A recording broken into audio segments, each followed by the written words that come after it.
a concept called oblique collisions.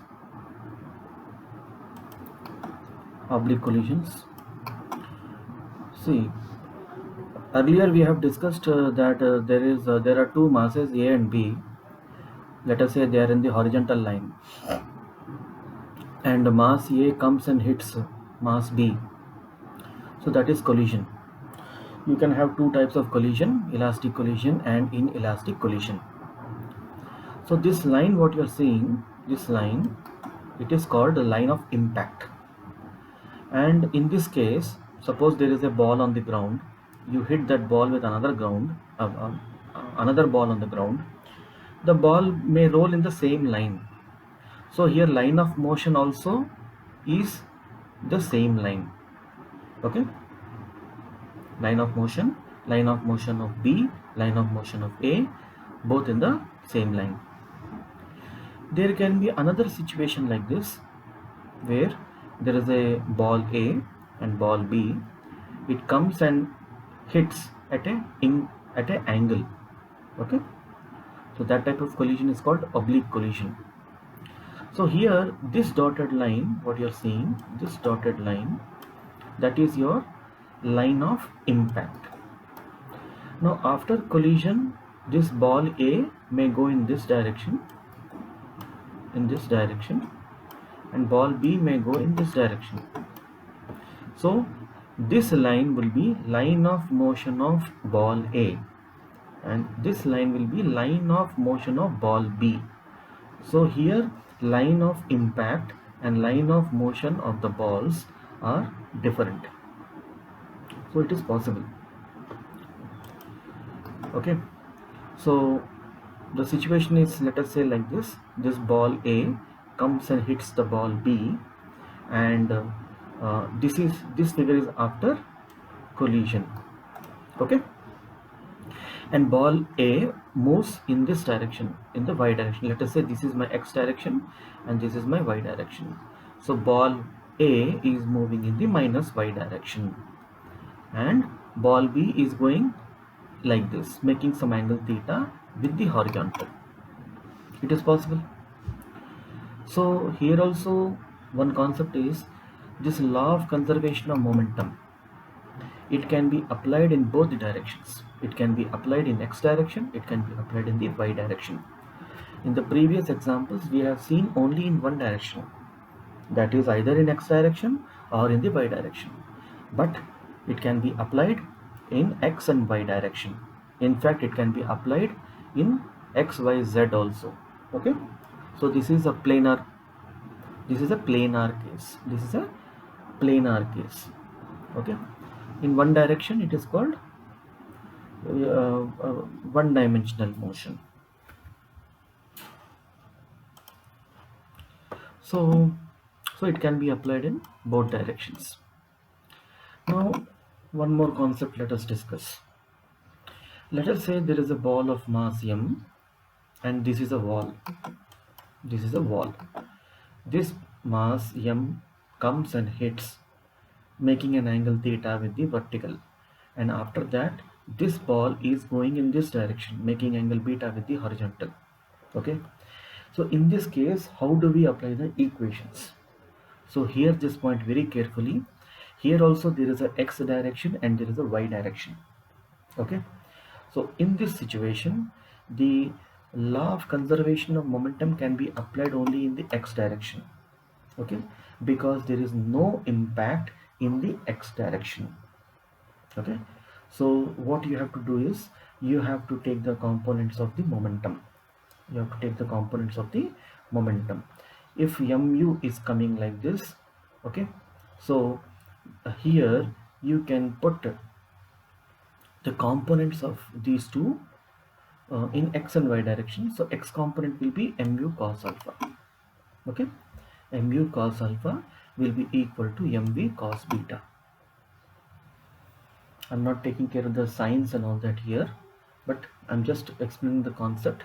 In x direction it is conserved, but when it comes to y direction, you see there is an impact. The ball actually returned. So here It can be an elastic collision or an inelastic collision. That will depend upon the coefficient of restitution E. Okay, remember we were discussing one example.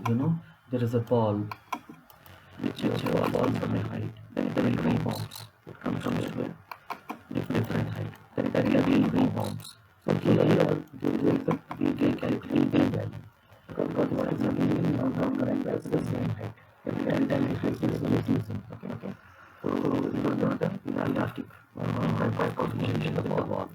So here what we have to do is, this is in the y direction.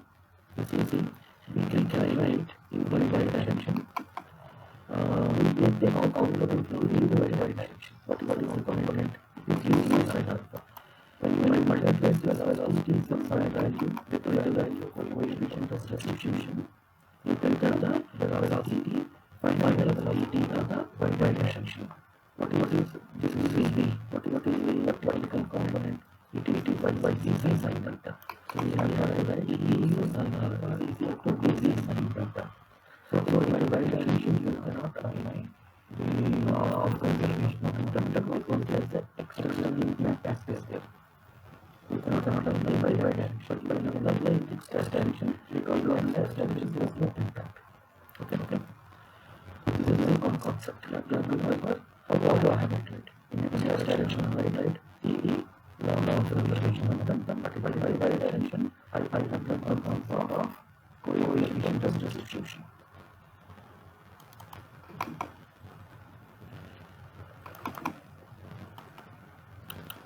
Now, regarding the coefficient of restitution, one more concept is there.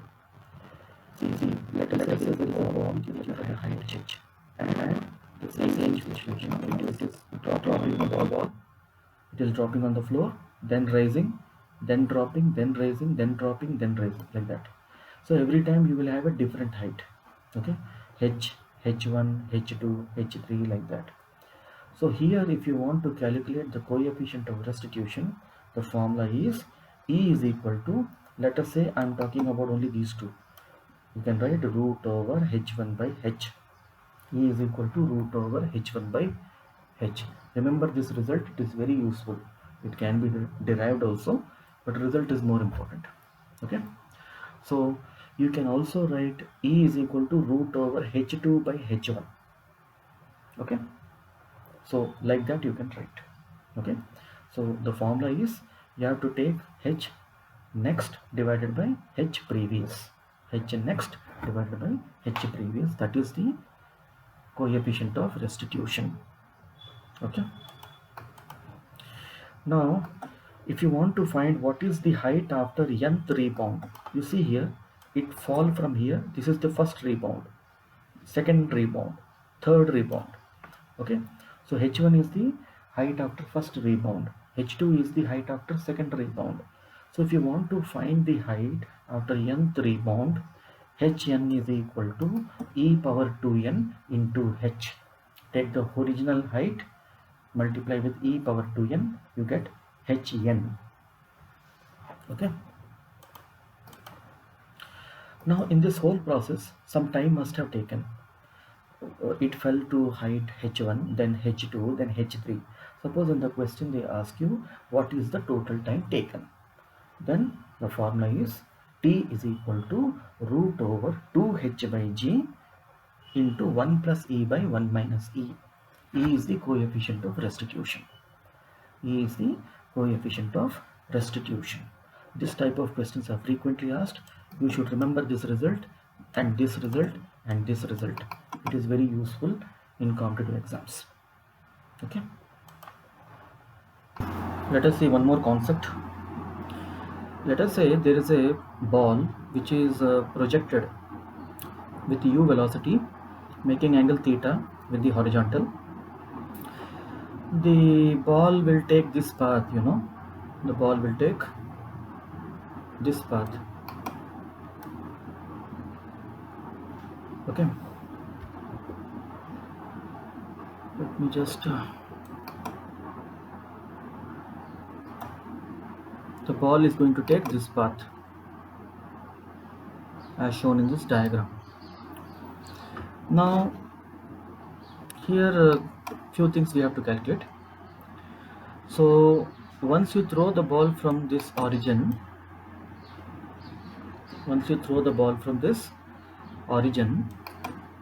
this point, this will be the first bounce or rebounds. This point will be the second rebounds. This will be the third.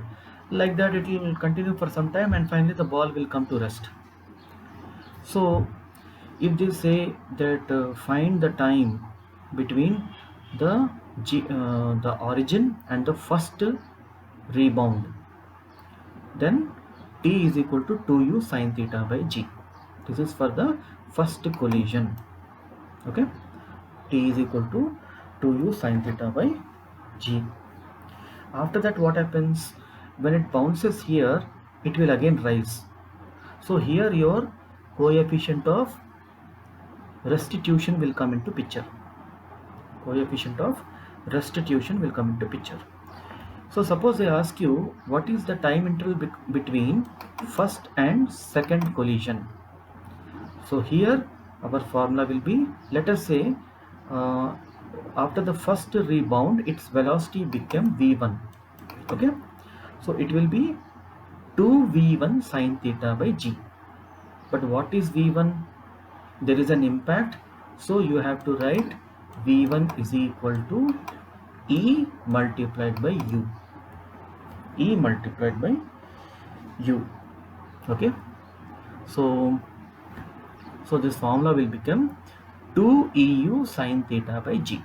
So t1 will become 2eu sin theta by g. So this is the time gap between the first and the second collision.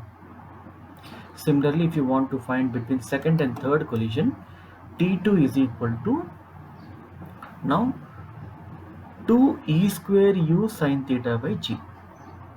Okay, so one more e will add.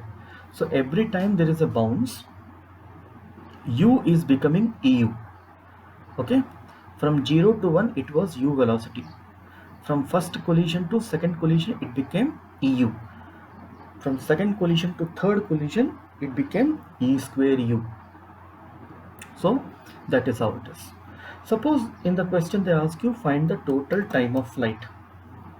So you have to add all this t1, t2, t3, t4 like that up to infinity you have to add.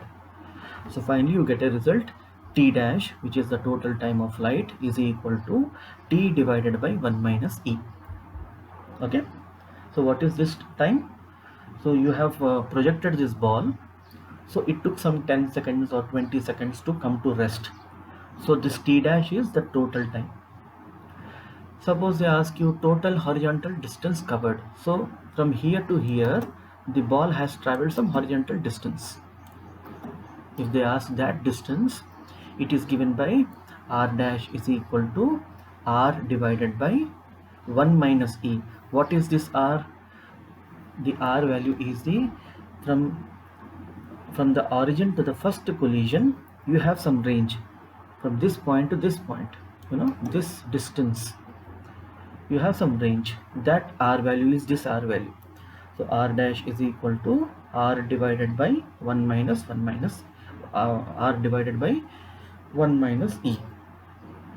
So what is it giving you? It is giving you total horizontal distance covered. So here you can see that this ball is actually, it is going like this, then like this, and so on. So every time there is some height, there is some height here, there is some height here, there is some height here. If a question comes that you have to add all these heights, then what is your answer? It is h dash is equal to, h dash is the sum total of all these heights, is equal to h divided by 1 minus e. What is this h? The first height is the height. So these are some concepts I'm just revising. You should remember, they are helpful to you while you are doing some JEE or NEET level problems.